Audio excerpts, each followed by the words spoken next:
Listen, I never thought I'd be the guy getting sued over a damn swimming pool in my own backyard. But here we are. And let me tell you, it's the kind of story that makes you want to laugh, cry, and maybe chuck a lawn chair into the next county. It all started with Karen, yeah, the Karen. The one who walks around our quiet little neighborhood like she's the self-appointed queen of suburbia, clipboard in hand, ready to enforce rules nobody asked for. I swear, this woman could sniff out a blade of grass half an inch too tall and make it her life's mission to shame you for it. So much, and picture this. It's last summer. The kind of sticky Ohio heat that makes you feel like you're swimming in soup. My wife, Jess, and I had been saving up for years to put a pool in our backyard. Nothing fancy, just a nice in-ground number. Big enough for our two kids to splash around in and maybe for me to float in with a beer after a long day at the auto shop. Our house sits on a half-acre lot, right on the edge of a cul-de-sac. And here's the kicker, we're not part of the neighborhood HOA. Never have been. Never will be. Our property line is literally where their jurisdiction ends. And I like it that way. No offense to folks who love their HOAs, but I'm not about paying dues so someone can tell me my mailbox isn't aesthetic enough. You know what I mean? Anyway, well, we got the permits, hired a contractor, and after months of dirt piles and noise, our pool was finally done. The kids were losing their minds with excitement, and Jess was already planning a big 4th of July barbecue to show it off. Life was good until Karen showed up. I was out back, skimming leaves off the water, when I heard her voice, sharp and nasally like a dentist drill. "Excuse me." "Sir," she says, standing at the edge of my fence, arms crossed, wearing one of those visor hats that scream, "I'm here to ruin your day." I looked up, and there she was, all 5'4" of her, glaring like I just kicked her dog. "This pool," she says, pointing at it like it's a crime scene, "is in violation of HOA regulations." I just stood there, skimmer in hand, trying not to laugh. "Karen," I said, real calm, "I'm not in your HOA. This is my land, my pool, my rules." You'd think I'd told her the moon was made of cheese. Her face went red, and she launched into this whole speech about how the pool was an eyesore, and how it lowered property values, and how I was disrespecting the community. I'm no saint, but I kept my cool, told her to take it up with the city if she had a problem, and went back to skimming. Big mistake. That was like poking a hornet's nest with a stick. Over the next few weeks, Karen turned our quiet cul-de-sac into her personal battlefield. She'd show up every day, taking pictures of the pool from her side of the fence, muttering about standards and decency.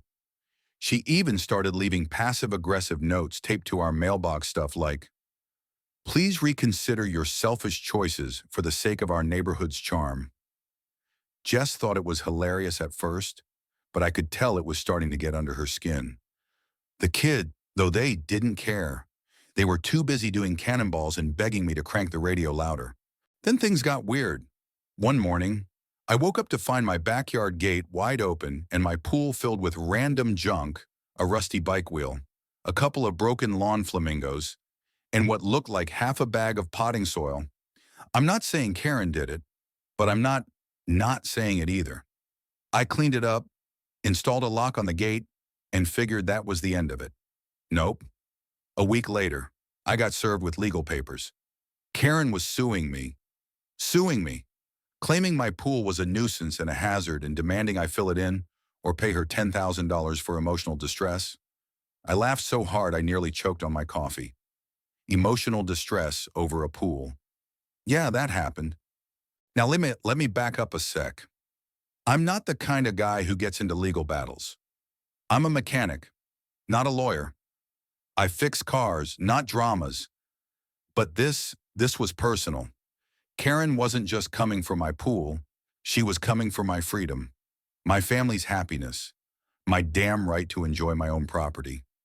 So I lawyered up, grudgingly, and let me tell you, my buddy Mike, who's been a lawyer since we were sneaking beers in high school, was practically drooling over the case.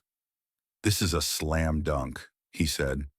She's got no leg to stand on. You're not in her HOA, and your permits are airtight. Still, the whole thing was a headache I didn't need. Here's where the twist comes in. Turns out, Karen wasn't just terrorizing me. She'd been waging war on half the neighborhood for years, fining people for stupid stuff like unapproved flower beds or non-compliant Christmas lights. But there was one guy, Old Man Jenkins, who lived a few houses down and had been quietly keeping tabs on her. Jenkins was a retired accountant, the kind of guy who looks like he's napping but hears everything. One day, and while I'm stressing over this lawsuit, he shuffles over with a manila folder thicker than a phone book. "Son," he says, his voice like gravel, "you're not the only one she screwed over. Take a look at this." Inside that folder was gold emails, HOA meeting minutes, even a recording of Karen bragging about how she'd teach that pool guy a lesson. Turns out, she'd been skimming HOA dues for years to fund her own little projects, like a fancy pergola in her backyard that, surprise, surprise, wasn't HOA approved either. Jenkins had been sitting on this dirt forever, waiting for the right moment to drop it. "I don't like bully," he said, handing me the folder. Give her hell. I could have hugged the guy, but I settled for a handshake and a promise to invite him to the barbecue. The court date rolled around, and let me tell you, it was like something out of a bad TV movie. Picture a small-town courtroom, packed with neighbors who'd heard about the drama and showed up for the show. Karen was there, all prim and proper in a blazer, acting like she was defending the Constitution. Mike, my lawyer, was cool as a cucumber, laying out the facts my property wasn't under HOA jurisdiction, my pool met every city code, and Karen's lawsuit was baseless. Then came the bombshell. Mike presented Jenkins' evidence, and the room went dead silent. You could hear Karen's jaw hit the floor when he played that recording of her scheming. The judge, a no-nonsense woman with glasses perched on her nose, looked like she was about to yeet Karen into next week. But Karen, oh man, she didn't go down quietly. She stood up, face purple, and started yelling about how we were all ruining the neighborhood and how she was protecting property values. That's when it happened, the moment I'll never forget. She got so worked up, she grabbed a water pitcher from the table and chucked it across the room, screaming, "You'll regret this." It smashed against the wall, water everywhere, and the bailiff had to wrestle her back to her seat. The whole courtroom was chaos, people gasping, a couple of neighbors cheering, and me just sitting there, thinking, this is it, she's done. The judge wasn't having it. She dismissed Karen's case on the spot, called her behavior unhinged, and warned her about contempt of court. But the real kicker, Mike countersued for harassment and defamation, and we won. Karen had to pay my legal fees, plus a nice chunk for emotional distress. Ironic, right? And the cherry on top, the HOA board, humiliated by the whole thing, voted her out as president. Turns out, Jenkins' folder had sparked a rebellion. People were done with her reign of terror. Now, here's the aftermath. Our pool's still there, sparkling like a middle finger to Karen every time she drives by. The kids are happier than ever, and just threw that 4th of July barbecue, complete with a no HOA banner that got a few laughs. Karen's house went up for sale a month ago, word is. She's moving to some gated community where she can probably terrorize a new batch of neighbors. I almost feel bad for her. Almost. But you know what? Life's too short for petty tyrants. I'm just glad I stood my ground. So, what do you think? Was Karen just a control freak who got what she deserved? Or is there something to be said for trying to keep a neighborhood nice? I'm curious, hit me with your take. Should people like her get a pass? Or is it time we all push back against the Karens of the world?